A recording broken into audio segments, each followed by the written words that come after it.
Hello everyone, welcome to this presentation. My name is Jianfeng Song. Today I will be presenting double deep Q-learning based irrigation and chemigation control in this section. First, let me introduce you with all the authors of this work. Me, Jianfeng Song, as a PhD student of the Department of Electrical and Computer Engineering of Texas A&M. It is a great honor for me to present this work in ISQED 2022. Next, Professor Diana Porter, who is the Extension Program Leader and Associated Department Header of the Department of Biological and Agriculture Engineering of Texas A&M. Professor Jiang Hu, who is the IEEE Fellow and the Co-Director of Graduate Program of the Department of Electrical and Computer Engineering of Texas A&M. Mr. Thomas Merrick, who is a professional engineer from Texas A&M AgriLab Research and Extension. Please also refer to our paper for the contact information of all the authors as needed. Here is the outline of this presentation. So we will first discuss the overview of irrigation and chemigation control in recent years, and then briefly go through some background information on reinforcement learning and discuss the main contribution of our work with results for comparison. And finally, summarize this presentation with a conclusion section. First, the overview section. First, let me introduce what is irrigation and chemigation. Irrigation is the agricultural process of applying a controlled amount of water to land to assist in the production of crops. Chemigation is the injection of chemicals such as nitrogen, phosphorus, or pesticide into irrigation water and then applied to the crop field using irrigation system. Traditionally, irrigation and chemigation decisions are made by experienced farmer. As you may see the flow graph on the right side, which represented a typical traditional irrigation and chemigation flow. The decision is made by interpreting both crop and field conditions. Such an operation can always result in human errors, like imprecise application, which could lead to contamination of water resources and reduce crop yield and net return. In recent decades, the success of sensor technology significantly improved the irrigation and chemigation application strategies toward a better crop yield or application efficiency by replacing professional workers with pre-calculated threshold or mathematical models. However, such a strategy is not easy to be extended in real-life environment due to the complexity. Therefore, it lacks scalability, and forming such a model is also time-consuming. To address those issues, some neural network-based approaches has been studied. As you may see the graph on the right side of the slides, the professional worker has been replaced by neural network. But such a model either requires some level of human understanding and oversight to analyze and control the irrigation and chemigation events efficiently, or only solve the irrigation and chemigation control problem partially. To overcome those issues, in this work, we presented a fully automatic control system for irrigation and chemigation toward the best net return under variance environment, where the net return is the crop worth minus the total cost at harvest. The main challenge of this work is due to the large action state space of the environment, which makes the algorithm hard to converge. And the second challenge is that the interaction between our algorithm and the environment dset for extracting and feeding data. We will introduce dset in a lot more detail later in the implementation section. The third challenge is that, to the best of our knowledge, this is the first fully automatic control system for irrigation and chemigation. First, the overview section. Now, let's go over with some reinforcement learning background. Reinforcement learning is a decision-making process in an uncertain environment, which is represented by a set of states. Over time, the environment transits from one state to another. At a time step, an action which is taken by an agent is to affect the state transition probability. Then an immediate reward is received.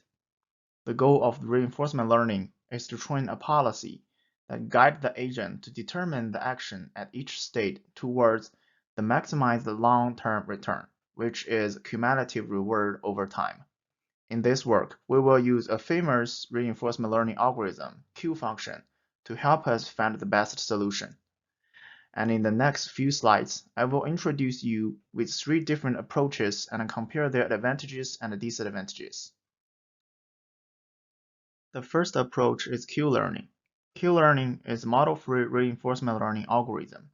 It is to learn the value of an action in a particular state, which is also known as Q-value.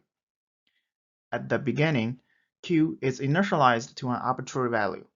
At each time step t, the agent selects an action AT, observes a reward RT, then enters a new state as t plus 1, and Q is updated. The update algorithm is shown in the slides. In the above equation, alpha is the learning rate, which should be in the range 0 to 1, where RT is the reward observed when the state transits from t to t plus 1. The core of the update is the Bowman equation, which adds a simple value iteration update. The new Q value is old Q value plus the learning rate times the temporal difference, where the temporal difference is calculated by temporal difference target minus the old Q value. And the temporal difference target is just the reward plus the discounted estimate of optimal future value. The second approach is deep Q learning. Deep Q learning uses convolutional neural network and artificial neural network to replace the Q value table. The new action function is approximated by a neural network with parameter theta. Theta are all trainable parameters in convolutional neural network and artificial neural network. With deep Q learning, the direct approach of the optimal action value function is shown in the red equation. The parameter theta can be updated iteratively as shown in the gray equation. The gradient part is the gradient of the action value function Q on theta. The alpha is the step size of the stochastic gradient descent method. After a number of iterations, the Q value will converge to the optimal target value for every state action pair. Hence, one can pick an action based on the Q value. The third approach is double deep Q learning. For double deep Q learning, the idea behind it is to separate action selection and action evaluation. In this scenario, an additional network with parameter theta bar is introduced, which shows in purple in the slides. It used to estimate the action A t plus 1. The update of a network theta bar is a periodic partial copy of the network theta, and the rest update is the same as deep Q learning. Now, we will compare those 3 approaches. In Q learning, all the Q values are stored in a lookup table during the training process. Therefore, when the state of the problem increases, the table size increases exponentially. It is often impossible to attain convergency. For both Q learning and deep Q learning, they have a well-known drawback, which is the overestimate action value under certain conditions. The large bias due to the overestimated action value of Q learning and deep Q learning will lead to a suboptimal policies. But for double deep Q learning, since the action selection and action evaluation are separated, therefore it can reduce the overestimation. The figure in the slides is the error comparison between double deep Q learning and deep Q learning on the number of actions, where the orange bar shows the error in deep Q learning, and the blue bar shows the error in double deep Q learning. And the V star S is the true optimal action value. Therefore, the double deep Q learning is outperformed both Q learning and deep Q learning. Now, let's move to our method. In the implementation, we use DSET as the environment. DSET is a software simulator, which is widely used in agriculture field to predict the crop condition during a growing season and eventually predict the final crop yield. DSET can take various input to set crop field or apply irrigation and chemigation in order to match the real environment. The double deep Q-learning is constructed by a multi-layer artificial neural network, which takes soil information like water content or nitrogen level from different soil layers, and also crop evapotranspiration, precipitation, and the crop growing stage as the input to the current state. Then output Q value of all possible action respectively. The action which is defined to be application schedule and amount, and the action with the highest Q value will be selected and fed to the DSET. DSET takes the action as input, which can be any combination of water, nitrogens, or phosphate, and then generates the crop condition and field condition as the intermediate result based on the last application. With historical data, weather information, we define them as the state of the environment, since the final return can only be observed at the harvest time. So the immediate reward is how good the current action is, which can also be observed from the DSET intermediate results in this case.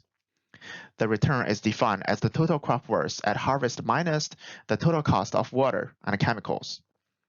To increase the stability and performance of neural network, experience replay is implemented. To deal with the trade-off between exploration and exploitation in reinforcement learning, epsilon grading algorithm is also implemented.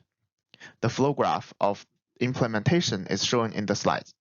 We randomize the state at the beginning. Then double deep Q-learning will generate action based on the current state. The action is passed into DSET and generates intermediate result, which will be used at the new state. Those new states will be stored in the replay memory for training double deep Q-learning. In order to represent the environmental diversity and test our algorithm, we provided 4 different crop, soil, and weather types. We picked a combination of different types to form our environment. For example, we will have an environment represent corn in sandy clay loam under Austin's weather. By comparing different environment results, we can evaluate the robustness and the performance of our proposed method. Next, let's move to the result section. First, let's look at the method for comparison. We implemented 3 traditional methods, 1 threshold method, and deep Q-learning for comparison. The 3 traditional application methods represent methods that are commonly used in agriculture for chemigation. The suggested application amount and scheduling are from professional farmers. The threshold method compares the current soil content information, which is extracted from the DSET result files, with a predefined threshold. Thus, if a soil water or chemical level is lower than the predefined threshold, then a corresponding application is executed until it reaches a certain value. The threshold value is set to match the value system used in DSET. We also compare deep Q-learning to show the difference between different reinforcement learning algorithms. Both deep Q-learning and double deep Q-learning need to be trained before comparison. In this slide, we provide the training curve and parameter setting for both algorithms. In the training curve, we observe that both algorithms converge after one sublearn epoch. Both mean and standard deviation is converged. In the deep Q-learning and double deep Q-learning parameter setting table, we highlight 2 numbers in red, where the total trainable elements shows the size of our model, and the update step shows how often the theta bar network gets updated, which is very important, since we are going to use it to reduce our overestimation. Here is our comparison results. Due to the time constraint, one only shows the part of our result. For the numerical result and the graph in the slides, it's the comparison for cotton plants in sandy clay loam soil type through various weather types. For traditional method, we only pick the best among 3 of them and show it in the graph. For the graph, the blue bar, orange bar, green bar, and red bar represent the double deep Q-learning, deep Q-learning, traditional, and threshold method result, respectively. The x-axis of the graph represents different weather type, and y-axis of the graph represent the total income in the union of US dollar per hectare. And we can observe that double deep Q-learning method is outperform all other methods. But for some case, double deep Q-learning is very close to traditional method and some other method. In the table, we present the detailed results for the comparison. For income column and ROR, which is the input-output ratio column, we also highlighted the best results in red. As we may notice that the best income is achieved by double deep Q-learning, but the best input-output ratio is achieved by other methods. Since we are targeting the income, it is reasonable to see this outcome. This is another result which is also for crop cartoon, but with Austin weather type through various soil type. The representation of the graph and table is the same as the previous one, except the x-axis of the graph, which is now the different soil type. But in this comparison, we can observe that the double deep Q-learning does have a better income compared to traditional method. The last part, conclusion. For conclusion, in this work, a double deep Q-learning based irrigation and chemigation approach is proposed and evaluated. Using this approach, the final net return of a crop is increased due to high efficiency of irrigation and chemigation. Using DSAT to simulate crop condition and response, the double deep Q-learning approach determined the profitable solution under various situations to achieve a higher net return as compared to traditional irrigation and chemigation methods. The experiment compared the double deep Q-learning approach with baseline scheduling approaches and indicated that the double deep Q-learning approach outperformed the other approaches in most cases. And our future study is needed to focusing on testing the double deep Q-learning scheduling in actual field studies. Thank you all for listening, and I am happy to answer any of the questions.